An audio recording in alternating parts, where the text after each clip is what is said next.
Мой коллега Александр Хавренко сейчас находится на одной из АЗС города. Саша, приветствую. Как сейчас в городе обстоят дела с газовым топливом? Велик ли спрос?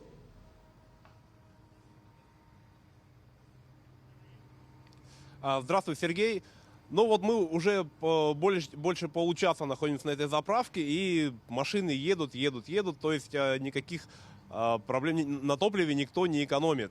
Все едут. И что отрадно, что едут не только за дизтопливом и за бензином, но и за метаном, который, что очень приятно, что очень удобно, я бы даже сказал, находится все в одном месте. То есть это такая мультизаправка, где есть все. Ну а в целом о ситуации с газомоторным топливом в Якутске и в республике нам, конечно же, лучше и больше расскажет министр промышленности и геологии Максим Викторович Терещенко. Максим Викторович, как сейчас обстоят дела у нас с газомоторным топливом? Я отмечу, правительство Якутии действует последовательно в принятых ранее решениях. Мы приняли и программу развития, и вы, кстати, видите, вот по сути эта заправка, это отражение реализации конкретных мер. Помимо этого, поддержка населения, предприятий, бизнеса. В каком плане? Предоставляется льготы 50% транспортного налога. Важно, несомненно. В этом году 24 миллиона рублей выделяется на переоборудование транспортных средств. И при этом компании, потребители, граждане могут воспользоваться с льготой до 90%. Если интересно, о суммах тоже могу пояснить.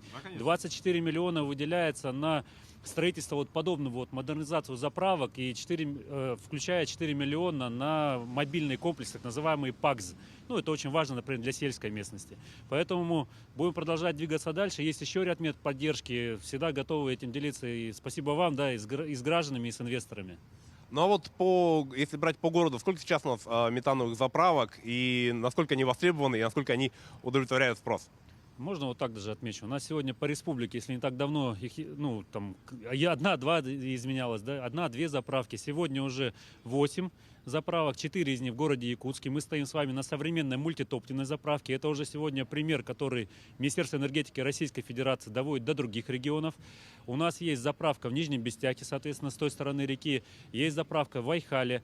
Есть заправка, например, компании РНГ в Тас-Юрях. То есть мы продолжаем дальше развиваться. Появятся еще новые заправки. Мы видим сегодня потенциал.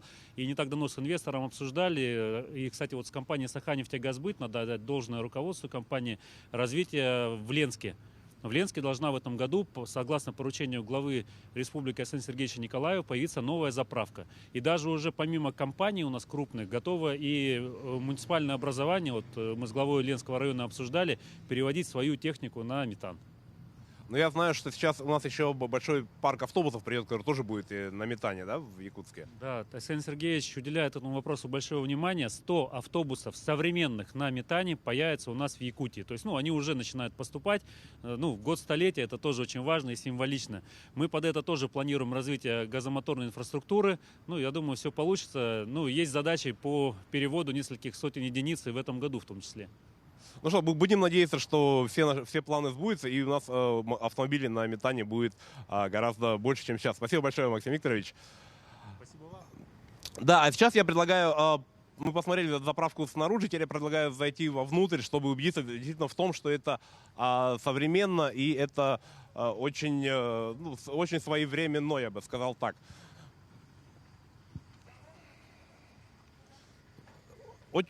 Очень удобно, когда заправка это не просто колонки, а когда это еще и магазин, и кафе, куда можно зайти, погреться, выпить чай или кофе, купить какие-то сопутствующие товары нужные. Видите, современный, удобный, теплый комплекс, где есть все, что надо. Кому надо, можно сходить в туалет, можно купить напитки, масла, пожалуйста, кофемашина. Есть все, что надо. И не случайно мы сюда еще зашли. Тут нас ждет еще один человек. Это Аркадий Антонов. Аркадий Николаевич, расскажите нам в целом об этой заправке, что это за чудо такое. Добрый день. В августе прошлого 2021 года у нас в Республике Саха-Якутия случился такой настоящий технический прорыв.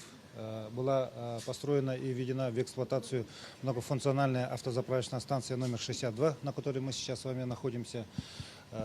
Здесь, кроме реализации таких традиционных видов топлива, как АИ-92, Премиум-95, АИ-100, Супер, дизельное топливо, реализуется также компримированный природный газ, метан. У нас здесь оборудована компрессорная станция производительностью 580 кубических метров в час. Есть две газораспределительные колонки на 4 поста.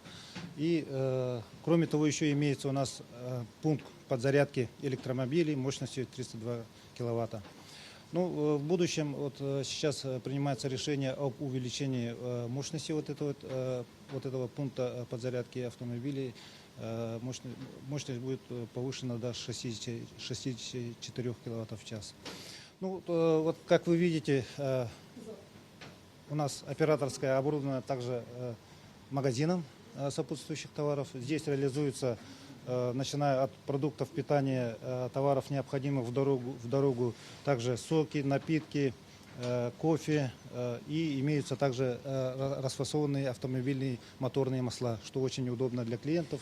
То есть клиент приехал заправиться топливом и приобрел с собой в дорогу необходимые или же продукты, или же товары первой необходимости.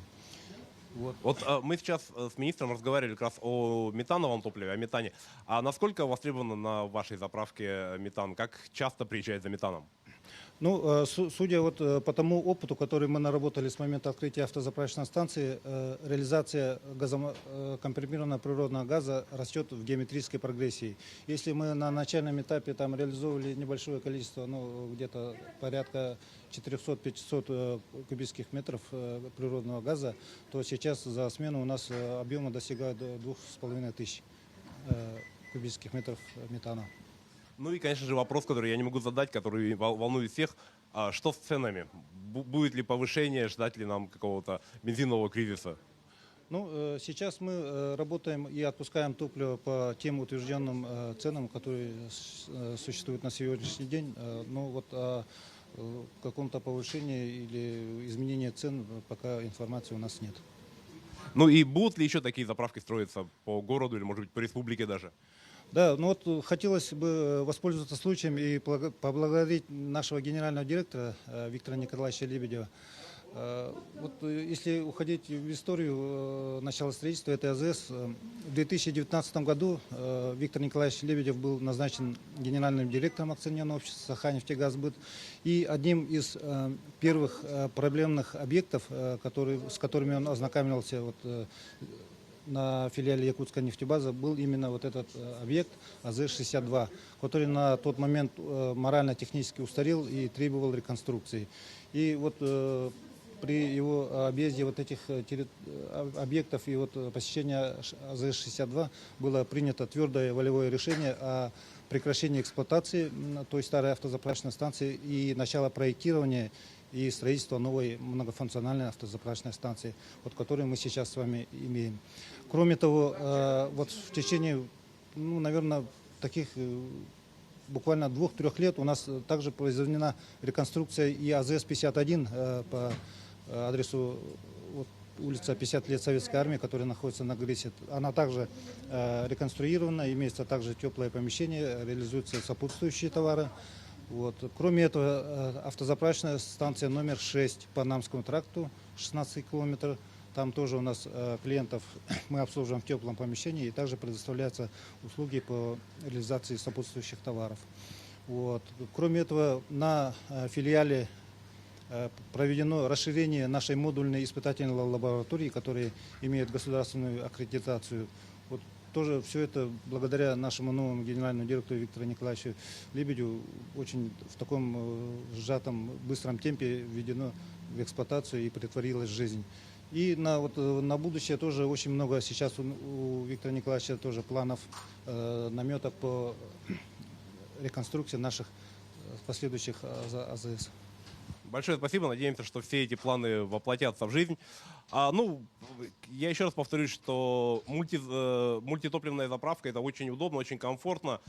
И главное, что на заправке есть метан. Сергей?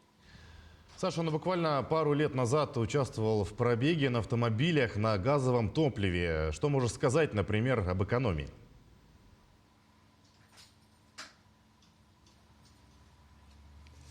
Да, в 2020 году у нас был автопробег, мы ехали из Санкт-Петербурга в Мирный, у нас автомобили были на метане. И могу отметить, что в каждом крупном городе есть хотя бы одна газовая заправка, а как мы сегодня узнали, в Якутске таких заправок именно метановых аж 4, так что мы даже опережаем некоторые крупные города. Самое, конечно, главное, самое интересное, что когда мы завершили пробег, когда мы посчитали деньги, то оказалось, что если бы мы ехали на бензине, то мы потратили в среднем бы на легковой автомобиль где-то примерно на 15 тысяч больше, чем мы это сделали на газу. Ну, посчитайте, за месяц 15 тысяч экономия, это, по-моему, очень существенные деньги. Поэтому, если у кого-то еще были какие-то сомнения по поводу того, что и так столько разных плюсов для перехода на газомоторное топливо, а тут еще и такая экономия, я думаю, что теперь сомневающихся будет в разы меньше. Сергей?